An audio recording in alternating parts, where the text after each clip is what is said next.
Returning to the Impala has me fearing a jinx. If all goes well, we'll be looking at a triple play parlay.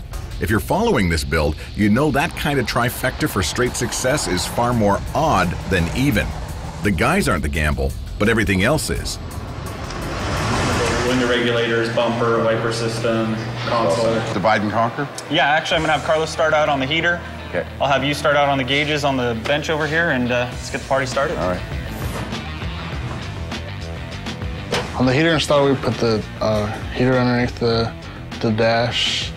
We had made some brackets, that way we can bolt it up to the firewall. While I was working on the heater, Dan was working on the dash cluster.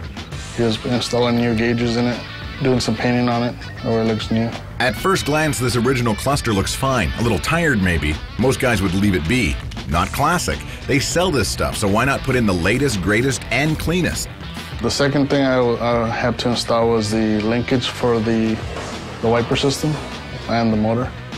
Wiper system was already in the car before. It's the factory stuff, so we just wanted to make sure everything was still gonna go in there. If there's one component that'll see the least work, it's wipers on a show car. The only moisture this car is gonna get is from drooling admirers.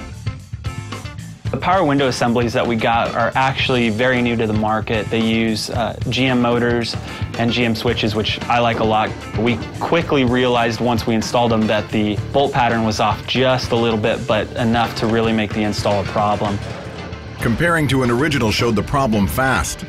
They're not the same as these. These are a lot wider than these. Oh, yeah. So if you put it right, that's where it should be. Mm-hmm. And if you notice, if the arm comes down, this is still going to be longer. Windows can wait. We'll pass on powered glass for now and steal home with a little chrome. On the bumper install, we just had to take the stock one, take all the brackets off the stock bumper.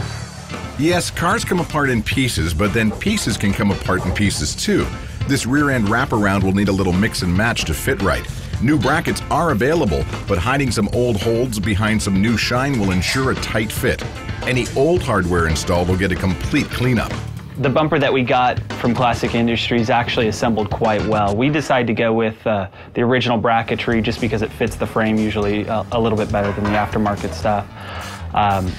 But when we had the bumper fully assembled, we went to throw it on, we actually realized that there are some brackets that mount to the frame that are welded to the frame that aren't there. The reason probably is because I think we might actually have an earlier frame than a 64, and I don't believe that on the earlier frames they had this bracket. That doesn't allow us to mount our bumper up, so we just kind of threw it up there with some zip ties to see how it fit, make sure it fit the body correctly. And then what we'll do is we'll actually rob the brackets that we have off of the 64 in the back that we keep stealing parts from, and we'll weld them onto the frame that we have. While Carlos keeps busy cutting components, our cluster is dry and ready to reassemble. A little bench work is always a nice break. Getting the gauges positioned is a breeze. My worry is wiring.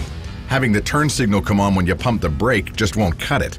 Gauges weren't in bad shape, but since we offer new gauges for the car, we wanted to install them. We have direct fit OE-style replacement gauges, and just bolted them back into the old housing, took the housing apart, cleaned it up, prepped it, painted it, bolted the new gauges in, installed the new gauges, put a new lens on, dropped it in the car. Real simple, easy, do-it-yourself project that makes a big difference to the appearance to the inside of the car. It may not be a dramatic improvement, but once some paint hits this dash, those gauges will pop. Today I brought out the 64 Impala console. It comes completely assembled, ready to drop in, has all the trim on it. Well, this car was originally a 4-speed car, and it has a hole through the floor in a different spot than what we need for the console. So what we'll do is we'll just relocate the shifter into the correct position, the stock position, and then if anything's left of the original hole, we'll just weld it tight. We're at the phase in the build for the Impala team where every little component is a big deal. If this was baseball, it would be the dog days of summer.